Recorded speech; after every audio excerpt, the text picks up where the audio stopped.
If you want to get a job done, to whom do you give it? If you want to get a job done right, you give it to responsible people. Men like these.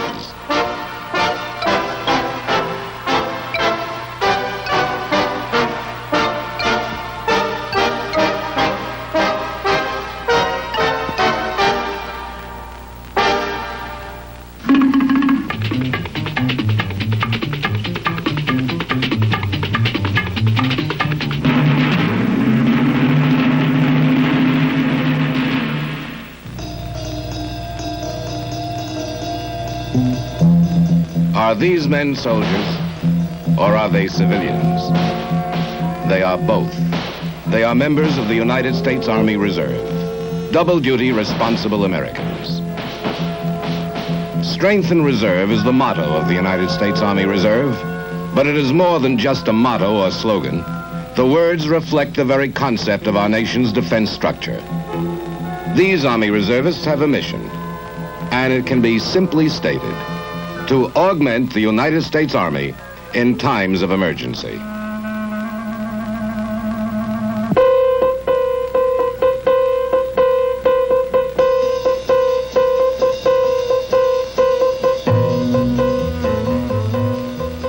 Ever ready to fulfill their mission in action, they train constantly to maintain military skills for the time that they might be called upon. Who are they? Where do they come from? Well, they live next door to you in your neighborhood, in your town. They train at reserve centers scattered across the nation. And once a year, they put aside their blue jeans and body shirts and dress in Army fatigue field uniforms and leave home for 15 days of intensive training.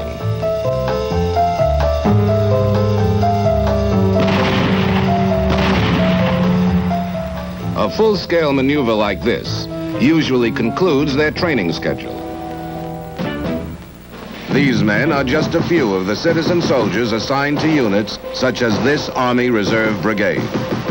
There are 260,000 young Americans like them, and nearly 1 million more who are assigned to the individual Ready Reserve. The Army Reservists in this exercise are combat soldiers.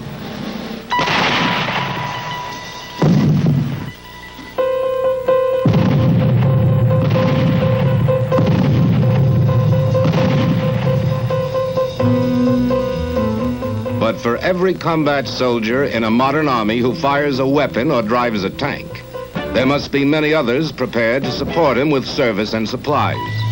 And each skill and technique required to back up a soldier in the field can also be found in the Army Reserve.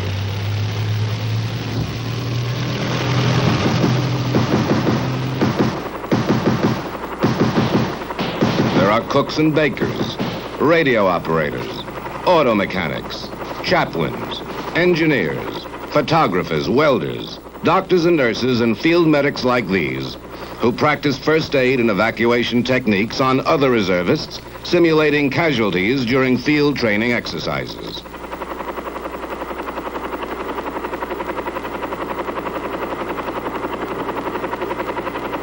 Members of the Army Reserve are well acquainted with what it means to leave home and family. And not only for annual training. 26 Army Reserve divisions were mobilized in World War II, 969 units in the Korean War, 75,000 reservists during the Berlin crisis. Early in 1968, additional support was needed in Vietnam. And so, in April 1968, the President ordered 45 Army Reserve units to active duty. Secretary of Defense Clark Clifford announced the call-up.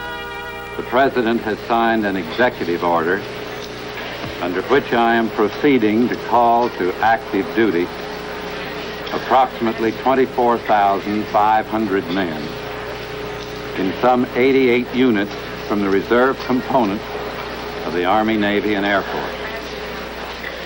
Men are being called for service not to exceed 24 months. Notifications are now being sent to all of the units. Each man will have a minimum notice of 30 days before reporting.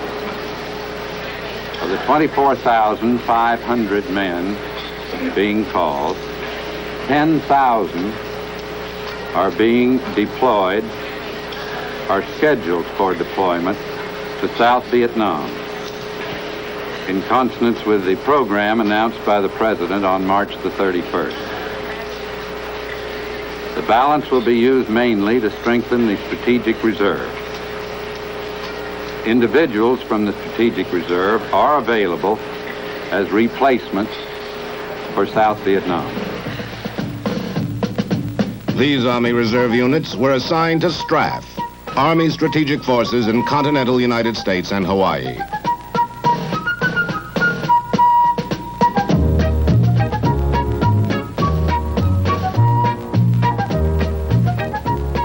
The 277th Military Intelligence Detachment, Arizona, went directly to Schofield Barracks, Hawaii. Skilled in interpreting aerial photographs, they were put right to work. Later, as replacements were needed in Vietnam, they shipped over as individuals.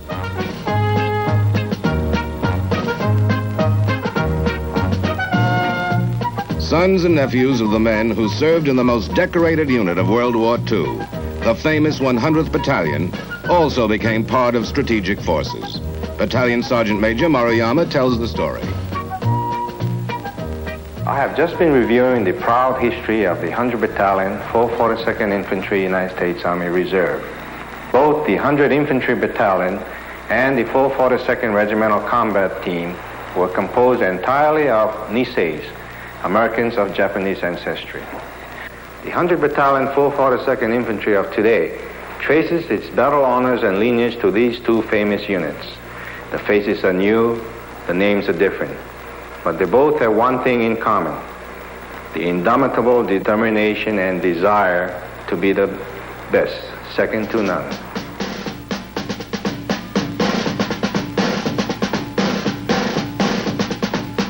These 35 Army Reserve units went to Vietnam for a full year.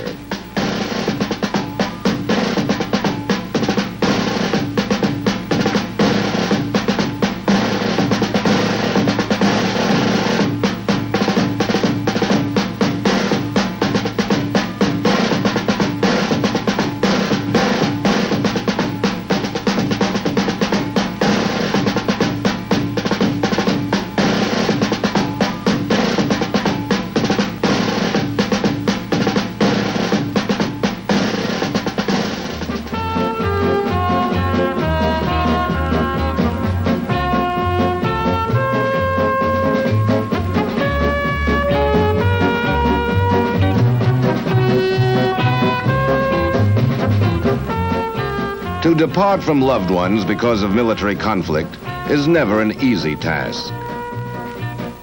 But these are indeed men of responsibility.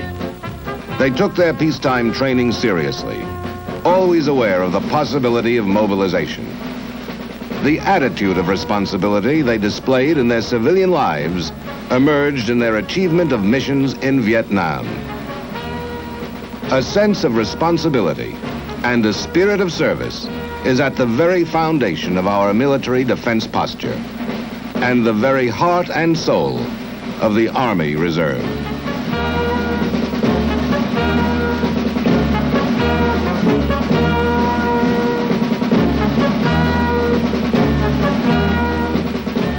Soldiers on foreign soil must contend with many adjustments.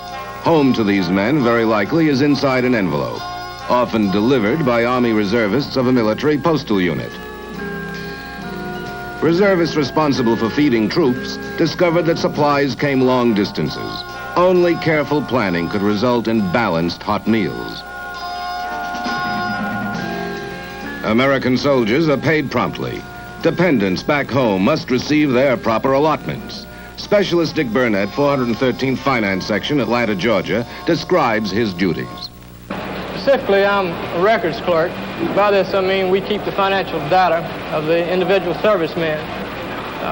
In these folders, we have what is known to us as the number 2 copy, which tells us what the man was paid for the specific month.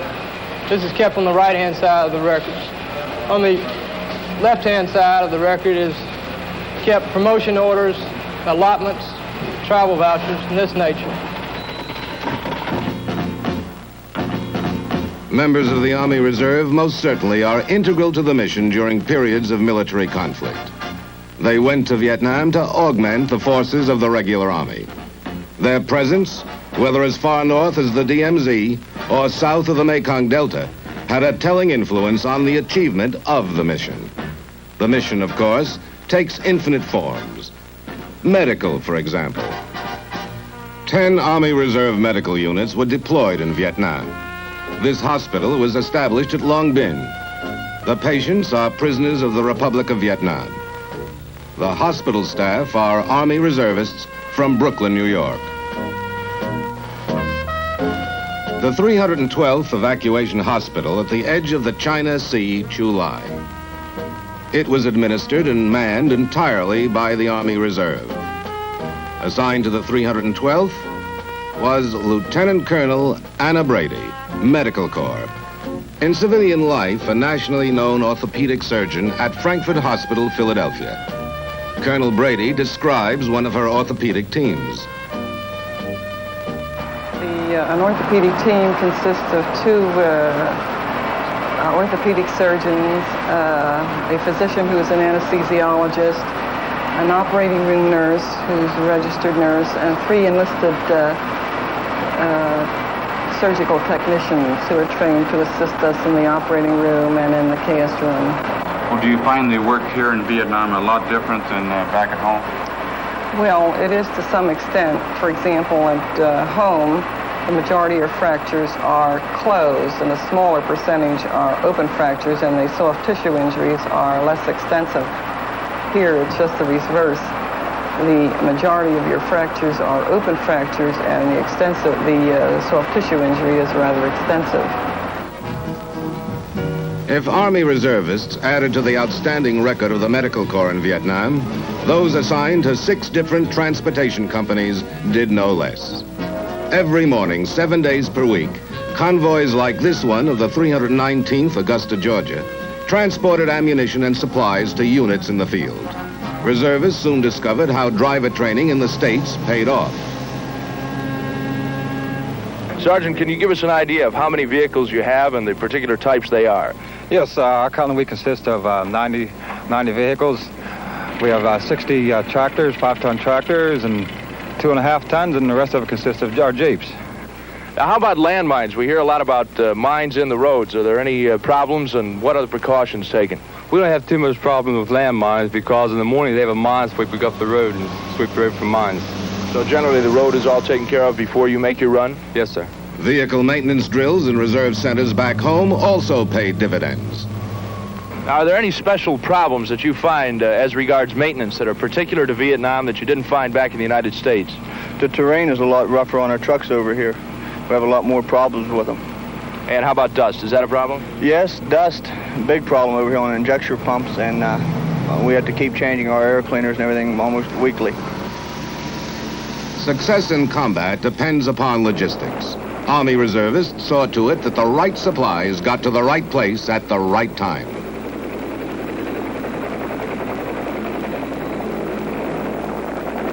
The non-commissioned officer in charge of this office is Sergeant First Class Lawrence A. Wass from Worthington, Minnesota. Sarge, can you give us an idea of what goes on? What's the total scope of this yard? Well, our mission here is to receive and issue supplies. The supplies come from where and go to where? Well, some of them come from other depots here in Vietnam. Most of them come from the States. This supply and services company established and ran a laundry that serviced over 40,000 troops. One of its platoons built showers in the boondocks, where battle-weary soldiers could wash off a week's accumulation of jungle filth.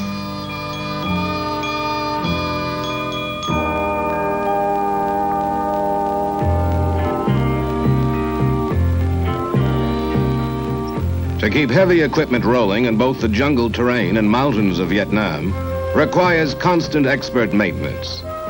These men, who are servicing a self-propelled howitzer, belong to an Army Reserve maintenance battalion from Boston.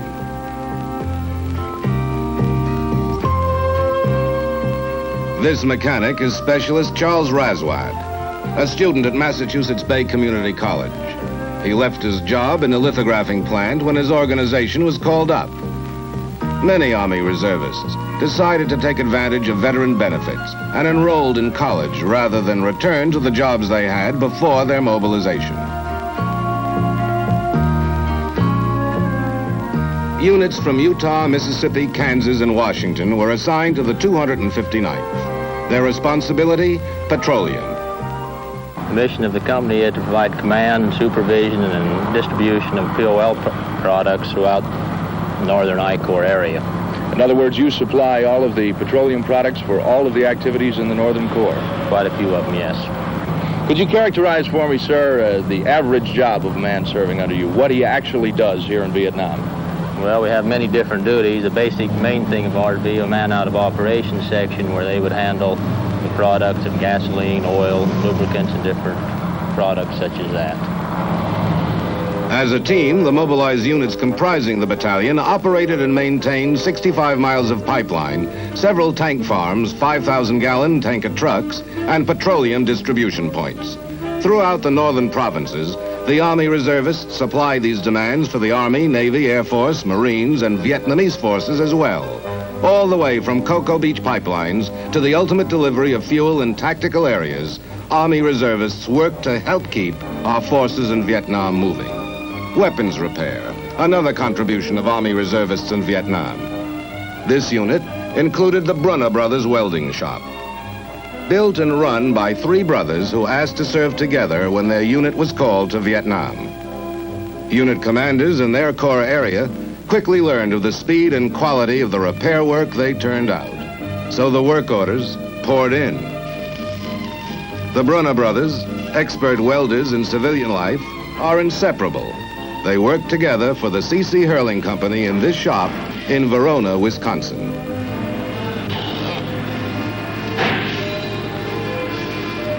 It is no wonder that the 826th Ordnance Company earned a reputation for mechanical ingenuity. One of the most remarkable Army Reserve units to serve in Vietnam was the 231st Medium Boat Transportation Company.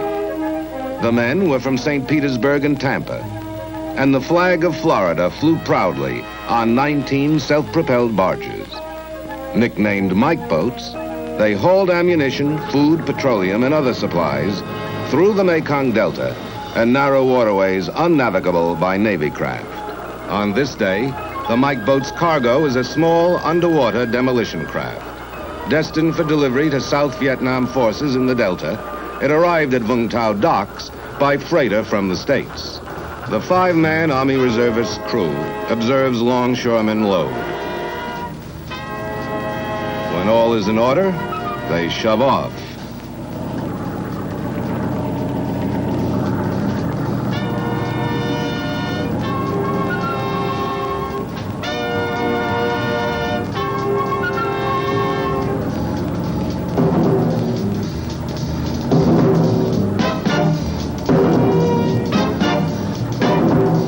Other Mike boats await the signal to move into the loading docks for their cargo.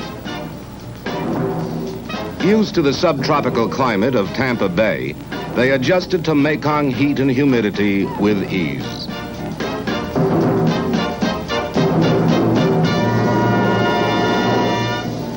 The pilot is Spec 5 Philip Skelton. And here's Phil Skelton without mustache and longer than military sideburns. He's a student at St. Petersburg Community College. Like all of his fellow reservists in the 231st Transportation Company, he grew up on watercraft.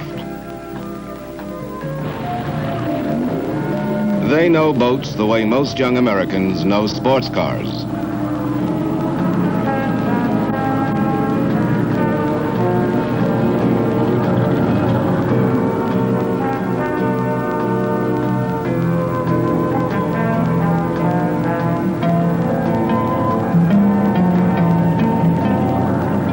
Army reservists missed the creature comforts they enjoyed on their pleasure craft back in Florida.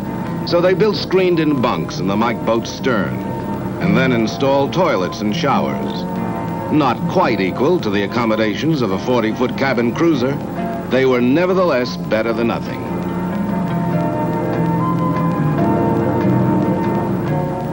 The first leg of the trip is over when they turn over the small naval craft to the Seabees. The Seabees will recondition it. One that is ready for use will be loaded aboard the Mike boat later, which will in turn deliver it upriver to the waiting South Vietnamese.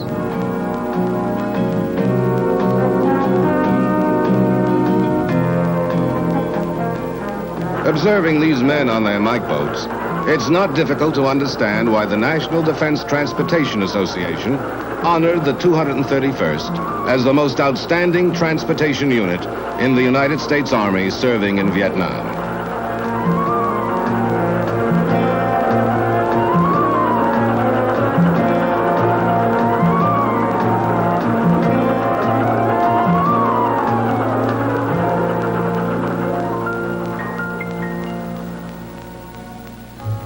The 231st, like other Army Reserve units, always found time to work with the Vietnamese themselves. These orphans, many of them refugees from the north, have had a day of fun on the Vung Tau beaches. They were transported from their school by members of the 231st.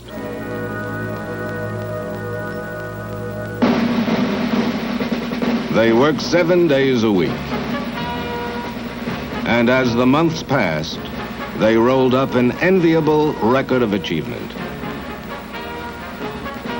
Finally, their year was up. 35 Army Reserve units started packing for the 12,000-mile trip home from Southeast Asia.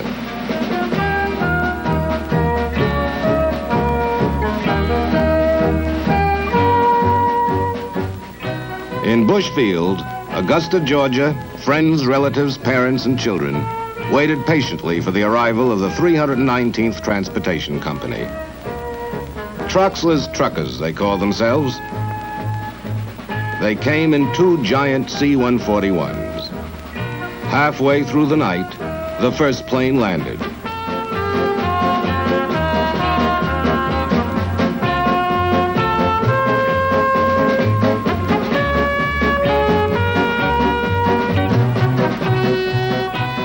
Soon after dawn, the other set down.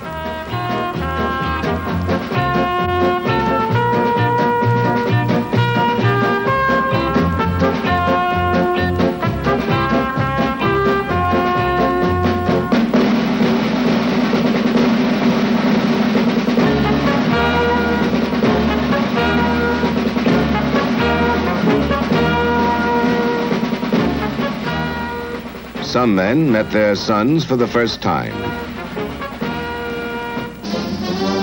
In Yakima, Washington, the 737th Transportation Company, Petroleum, arrived and received a similar welcome.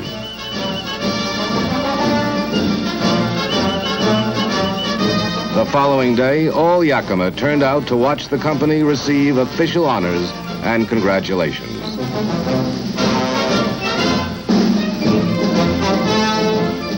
Yes, it's tough sometimes to assume responsibility.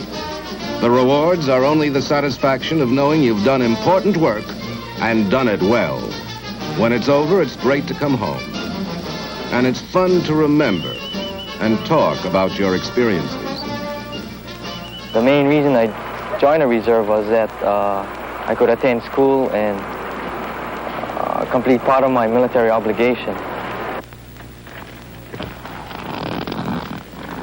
When I decided to join a Army Reserve unit, it seemed only natural to me to join the 231st Transportation Company in St. Petersburg, Florida. The reason being, having lived on the water all my life, and the 231st being a water transportation unit, it gave me a chance to practice what I've already known for a long time. I and many of my fellow classmates enlisted in the Army Reserve. I was proud as a citizen of the state of Hawaii and a member of the 100th Battalion that we were one of the few selected Army Reserve units called upon to defend our nation in a time of national crisis. My experience in Vietnam was the most interesting and different one. Many of the things that I didn't understand prior to going became more meaningful during my year there. After the crisis, when they formed the reserve unit, I rejoined. And after 25 years, I'm still proud of this unit. I served with the 513 Maintenance Battalion as a reservist and on active duty in Vietnam. I feel as though the reason why we did such a good job in Vietnam is the friendships established as a reservist and the friendships established while on active duty were continued. And I was one of the 126 of the replacements that came over here. And I feel that I was very lucky to be one of the ones to come over here. And I'm very proud to be a member of the 100th Battalion. Something had to be done, so we did it. It wasn't that bad. We never had any bad times over there, really. I mean, it wasn't what we badly thought it would be, but if we had to do it over, we would all go again. Homecoming scenes like these took place all over the country. By December 1969, all Army Reserve units had been welcomed back.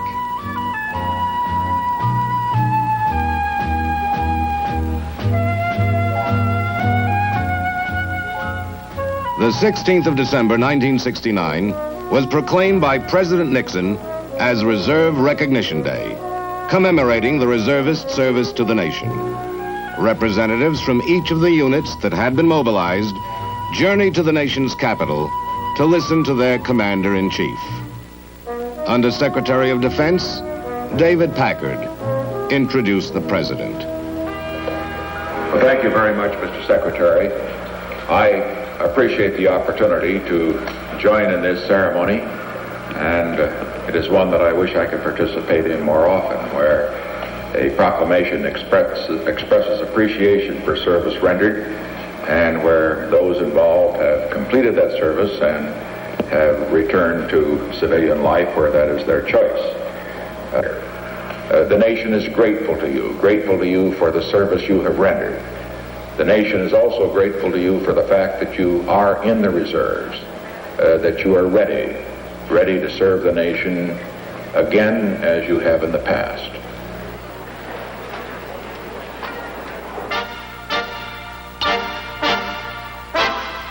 Yes, when you want a job done right, you choose a man of responsibility to do it. And that, in essence, is what the Army Reservist is. Responsible. At home and at war.